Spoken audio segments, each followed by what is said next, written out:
built not only one, not two, three, 4, 5, 6, 7 failed startups. This was my first one. After you've been on the internet for a while, you realize that people will spend money on anything. There are billion, and I mean $1 industries hiding in plain sight. And one of those industries is New Age spirituality. The industry is estimated to be around $12 billion large. And there is a book called The Secret, which is essentially the Bible of the New Age spirituality movement, that ended up selling 30 million copies. Okay, I just needed to capture a small market of people that would be somewhere between crystals and not complete.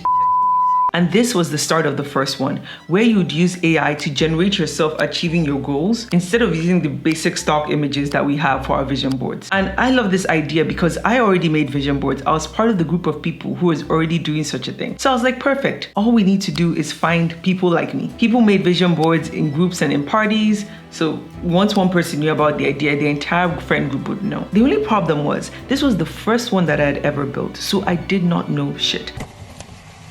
I am stupid. I am stupid. Shit. I was a software engineer, like full-time and gainfully employed software engineer, but I dealt with Kubernetes and AWS. And if you do not know what those words are, congratulations, you do not know what God has done for you. So as I was trying to learn how to build an application from start to end all by myself, the goal was to have this app out by November. I got it out in February. And I do not know if you know what people are doing in February, but at that time, people have mostly thrown out their vision boards, their goals, their dreams and aspirations, their marriages, their kids, if they have the option to. One failed startup down, 6 more to go. By the way, they are all still actually available online. It's just that I've given up on the idea and pivoted to something else. Earlier this year, Trump and the European Union were having disagreements about defense because of Russia, Ukraine. So I knew across the European Union, there were going to be increased spending in defense. And I thought to myself, American defense companies have all the funding and all the notoriety, but we do not know that many European defense companies. So maybe we need a job board to curate some of the best defense companies in Europe. That was the second idea. This was the origin of Defense Jobs EU. And if you're wondering how to spell defense properly, I realized there are 2 spellings. Don't ask me how I know, but I now own the 2 domains. So after I created this job board, because job boards are like marketplaces, you need people on them to use them, and you need people to want to use them for people to post their jobs on them. So I got some jobs from all the random tech companies that I found in that space, put them on there and reached out to some recruiters. I paid for that one.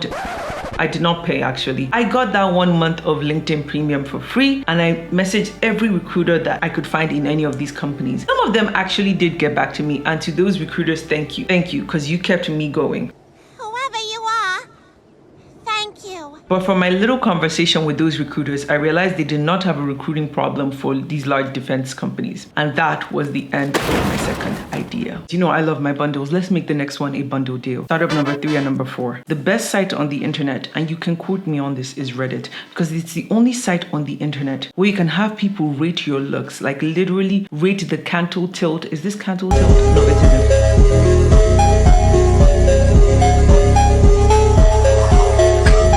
But rate the angle or the slope of your jaw, and then in another subreddit, talk about population collapse, and then another subreddit, diss the police. Like Reddit is the wild west of the internet, as it should be.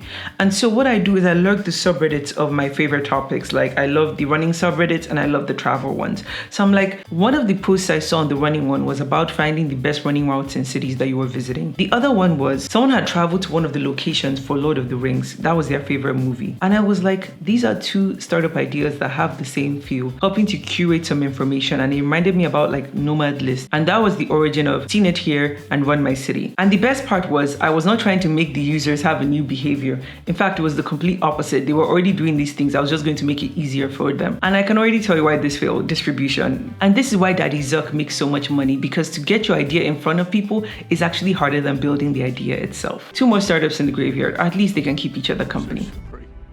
I failed you.